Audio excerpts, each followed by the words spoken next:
사랑하는 기쁨의 교회 성도 여러분, 안녕하세요. 오늘은 다 같이 우리 예레미야 39장의 말씀을 묵상하도록 하겠습니다. 제가 여러분들을 위해서 우리 39장 1절에서 10절까지의 말씀을 읽습니다. 유다의 시드기야 왕의 제9년 열째 달에 바벨론의 느부갓네살 왕과 그의 모든 군대가 와서 예루살렘을 애워싸고 치더니 시드기야의 제11년 넷째 달 아홉째 날에 성이 함락되니라. 예루살렘이 함락되매 바벨론의 왕의 모든 고관이 나타나 중문에 앉으니 곧 네르갈 사레셀과 삼갈 네부와 네시장 살스김이니 네르갈 사레셀은 궁중 장관이며 바벨론의 왕의 나머지 고관들도 있더라. 유다의 시드기야 왕과 모든 군사가 그들을 보고 도망하되 밤에 왕의 동산 길을 따라 두담 샘문을 통하여 성을 벗어나서 아라바로 갔더니 갈대인의 군대가 그들을 따라 여리고 평원에서 시드기야에게 미쳐 그를 잡아서 데리고 하맛 땅 림나에 있는 바벨론의 느부갓네살 왕에게로 올라가매 왕이 그를 심문하였더라. 바벨론의 왕이 림나에서 시드기야의 눈앞에서 그의 아들들을 죽였고 왕이 또 유다의 모든 귀족들을 죽였으며 왕이 또 시드기야의 눈을 빼게 하고 바벨론으로 옮기려고 사슬로 결박하였더라. 갈대아인들이 왕궁과 백성의 집을 불사르며 예루살렘 성벽을 헐었고 사령관 느부사라단이 성중에 남아있는 백성과 자기에게 항복한 자와 그 외에 남은 백성을 잡아 바벨론으로 옮겼으며 사령관 느부사라단이 아무 소유가 없는 빈민을 유다 땅에 남겨두고 그날의 포도원과 밭을 그들에게 주었더라. 아멘. 오늘 말씀 39장은 예루살렘의 처참한 몰락과 이 몰락과 함께 감옥에서 풀려나는 예레미야의 모습을 함께 보여주고 있습니다. 39장 11절에서 14절의 말씀은 예레미야가 석방되는 장면을 그리고 있죠. 오늘 말씀 1절과 2절을 보면 시드기야 왕 제9년 열째 달에 느부갓네살이 예루살렘을 공격해서 제11년 넷째 달 아홉째 날에 성이 함락되었다라고 기록되어 있습니다. 약 1년 6개월 동안 예루살렘은 바벨론의 포위를 당하며 심한 기근으로 시달리다가 멸망을 당합니다. 이때가 기원전 586년, 그러니까 한 2600년 전의 일이죠. 성이 함락된 후에 바벨론 왕의 신하들이 모두 예루살렘 성 안으로 들어와 중앙문에 앉았습니다. 그곳에는 모든 바벨론의 내신들과 고관들이 앉아 있었어요. 그 예루살렘 왕의 문에, 중앙문에 이 바벨론의 신하들이, 바벨론의 모든 고관들이 앉아있는 것을 보고 시드기야 왕의 일행은 혼비백산에 도망합니다. 하지만 그들은 이내 바벨론 군대에 의해서 잡히게 되죠.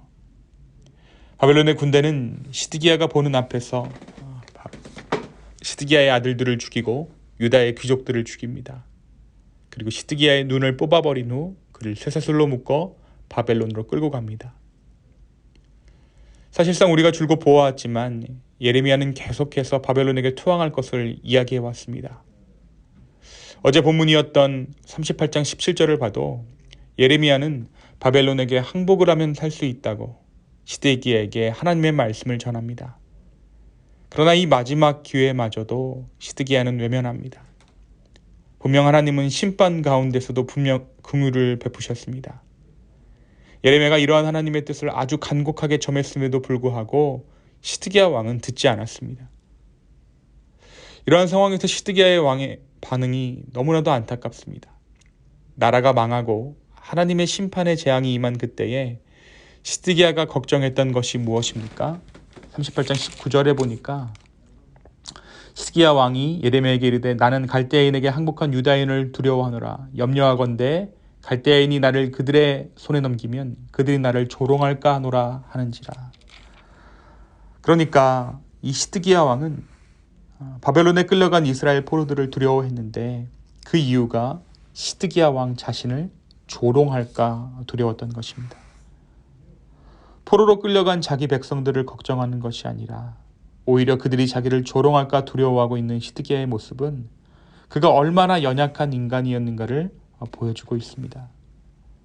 한편 이러한 상황 가운데, 그러니까 예루살렘이 함락된 가운데 예레미야와 예레미야를 도왔던 자들은 회복을 경험합니다. 먼저 예레미야가 감옥에서 풀려나죠. 예레미야는 원하는 곳에 살 수 있도록 선처를 받습니다. 예레미야를 보살필 사람으로 사반의 손자 아이감의 아들 그다랴가 세워집니다. 사반은 대제사장 hil기야가 발견한 율법책을 요시야 왕에게 가져가 읽어주며 종교개혁을 일으키도록 도운 인물입니다. 그의 아버지 아이감도 정부 요직에서 요시야를 도왔던 신실한 사람이었습니다. 이제 이들이 예루살렘 안에서 그 끌려간 바벨론 안에서 예루살렘에서 끌려간 포로들의 영적 계몽과 진정한 회복들을 이루어 나가게 되는 것이죠. 한편 어제 말씀에서 구덩이에 빠진 예레미야를 구한 에벤멜렉이라는 자는 어떻게 되었습니까? 오늘 말씀 39장에서 그는 구원을 약속받습니다. 18절에 보니까 내가 반드시 너를 구원할 것인즉 너가 칼에 죽지 아니하고 너가 노략물같이 내 목숨을 얻을 것이니 이는 너가 나를 믿었음이라.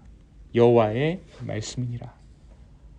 그는 하나님의 구원을 약속받게 됩니다.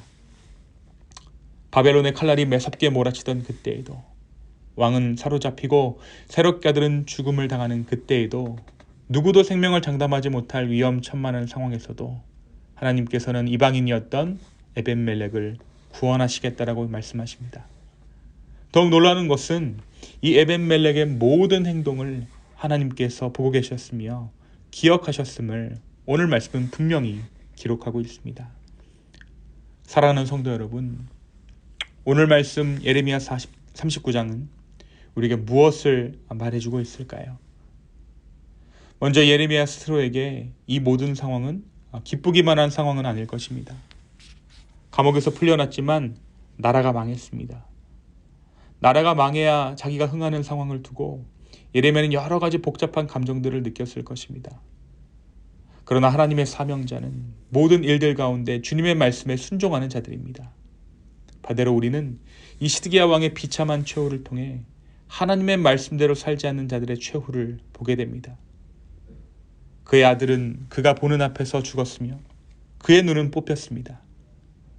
우리가 지난번 말씀에서 그가 칼에 죽지 않고 편안히 죽음을 당할 것이라는 하나님의 약속이 있었지만 그것은 결코 시드기야에게 축복이 될 수 없었음을 우리가 오늘 그의 비참한 최후를 통해 확인할 수 있습니다. 하나님께서는 오늘도 우리와 상황과 환경 안에서 우리가 얼마나 하나님의 말씀에 순종하는지 보고 계십니다. 민족의 반역자로 오명을 뒤집어 쓴 예레미야를 당시 사회는 매국노로 치부했을지 몰라도 구원의 역사가 이루어진 십자가로 완성된 지금, 예수 그리스도 이후에 지금 이 세상에서 아무도 예레미야를 그렇게 바라보지 않습니다.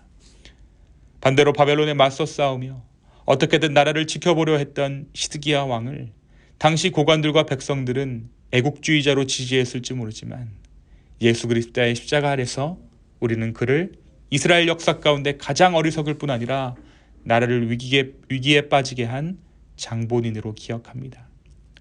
사랑하는 여러분, 지금 상황이 우리를 설명하지 않습니다. 내가 얼마나 하나님께 순종하는가, 내가 하나님 앞에 얼마나 떳떳하게 반응하는가, 그것이 우리를 하나님 앞에서 설명하고 있습니다. 사람들 눈을 의식하지 마십시오. 모든 사람에게 좋은 사람으로 남으려고 애쓰지 마십시오. 상황 가운데 살아남아 보려고 애쓰지도 마십시오. 오히려 그것들이 우리를 죄짓게 합니다.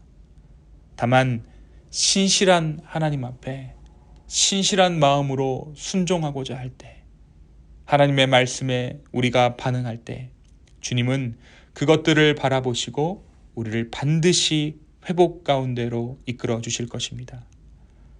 하나님께 좋게 하는 것, 하나님께 순종하는 것, 그것은 때로 우리에게 고난을 허락할 때가 있지만 그 모든 것들이 결국 사람과의 관계에서도 우리를 순탄케 하는 줄로 믿습니다. 오늘 이 예레미야 39장의 말씀을 통해 하나님께 신실하게 반응하는 자들 가운데 진정한 위로가 있기를 예수님의 이름으로 축원합니다. 이 시간 함께 기도하겠습니다. 주님, 우리가 하나님 앞에 순종하며 주님의 마음을 기쁘게 하는 것에 우리의 마음을 순종하며 나아갈 수 있도록 축복하여 주십시오. 사람들 눈을 의식하고 모든 사람에게 좋은 사람으로 남으려는 그 욕심들을 우리가 꺾고 온전히 주 앞에서 우리의 마음을 다하여 순종할 수 있도록 주여 우리를 축복하여 주시옵소서. 감사합니다. 이 모든 말씀 살아서 역사하시는 예수님의 이름으로 기도하였습니다. 아멘.